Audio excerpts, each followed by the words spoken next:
खबरें दिखाएंगे आपको देश दुनिया की, राजनीति की, खेल की, क्राइम और अपराध की सभी छोटी बड़ी खबरें। नमस्कार, मैं निपेन तहरोलिया और आप देख रहे हैं बिंद व्हाइट टाइगर न्यूज। इस वक्त गोविंदगढ़ के वार्ड क्रमांक 12 के कांग्रेस के युवा प्रत्याशी विजय गुप्ता और बिज्जू भैया से हैं। आइए हम उनसे सीधे बात करते हैं। बिज्जू भैया, बहुत बहुत स्वागत है आपका।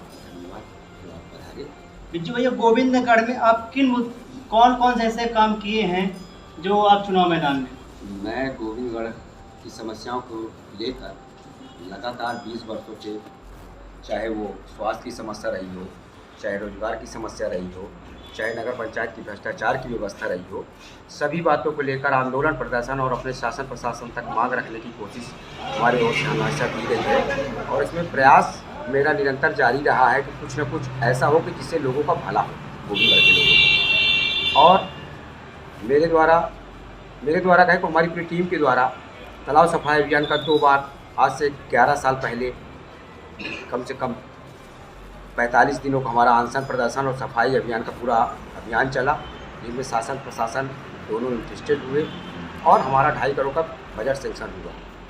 मगर कुछ कारणों की वजह से वो पैसा भ्रष्टाचार की भेंट चढ़ा और उसका 2.5 करोड़ का कुछ पता रहता नहीं चला। कुछ बाउंड्री बनवा दिया गया, मगर तालाब की सफाई को लेकर 1 रुपये भी शासन की ओर से खर्चा नहीं किया गया। अब फिर अभी हमारे लोगों का अभियान 4 अप्रैल से चला है, चल के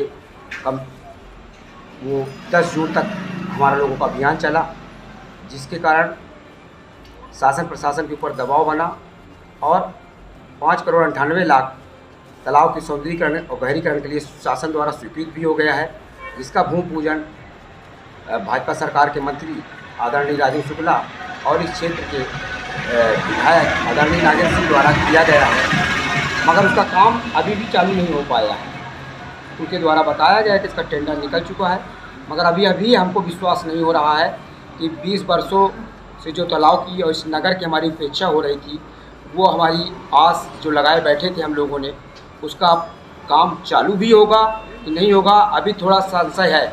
मगर अगर हमको जुटा के गोविंदगढ़ की जनता नगर पंचायत के अंदर भेजती है, तो मेरे द्वारा चाहे उसके लिए हमको आंदोलन, प्रदर्शन, चाहे चक्का जाम जो भी करना पड़ेगा, उसको काम हर हालत में मैं चालू करवाऊँगा। अब आप किन मुद्दों को लेकर चुनाव मैदान में हैं? मैं तो गोविंदगढ़ के सबसे ज़्यादा भ्रष्टाचार की जो बात चलती है आजकल, चाहे वो नगर पंचायत हो, चाहे वो शिक्षा विभाग हो, चाहे वो स्वास्थ्य विभाग हो, चाहे राजस्व विभाग हो, ये इस समय एक माहौल चल पड़ा है कि कोई बात सुनने को अधिकारी कर्मचारी दर दर के लिए भटक रहे हैं। लोग बात जो सही योजना के लाभ पाने लायक हकदार हमारे पात्र लोग हैं, उनको उस योजना का लाभ नहीं मिल पा रहा है। ये बहुत शर्म और दुखद घटना एक बात चल रही है कि ये सब बंद होने चाहिए। एक गरीब और असहाय अपने छोटी सी बात को लेकर एक चक्कर के कभी कर्मचारियों के चक्कर पे चक्कर कटवाते हैं। ये अच्छी कोई बात नहीं है। मैं ये चाहूँगा कि वो समस्याओं का समाधान एक समय और दिन निश्चित कर दिया जाए कि आज ये लोग आएंगे और इसके द्वारा इस दिन आप लोगों का काम का समाधान होगा। यदि जनता आपको चुनाव जिताती है और आपको पार्षद बनाकर भेजती है, तो आप जनता के लिए क्या क्या करेंगे? मेरे मन में जनता के लिए तो इतनी चीज़ें हैं, इतनी पीड़ा है और इतने उनके उत्थान के लिए मन में हमारे भाव है कि हम अगर जीतते हैं तो गोविंदगढ़ में सबसे पहले तो हमारे वार्ड में स्वास्थ्य और शिक्षा, ये दोनों ही मेन बिंदु जो मनुष्य की कहलाए हैं, मनुष्य के लिए ज़रूरी हैं, ये दोनों हमारे ही वार्ड में हैं। अगर मैं इनका आधुनिकरण से, जैसे शिक्षा का आधुनिकरण हो रहा है, स्वास्थ्य का आधुनिकरण हो रहा है, अगर वो सुविधाएं हम कोशिश पूरी ताकत से करेंगे, पूरी लगन से करेंगे कि वो सारी सुविधाएं हमारे बच्चों को, हमारे यहाँ के नागरिकों को, जनता जनार्दन को स्वास्थ्य और शिक्षा की अच्छी सुविधा मिल सके। जनता से आप अपील क्या करना चाहते हैं कि जनता आपको चुनाव जिता कर भेजे?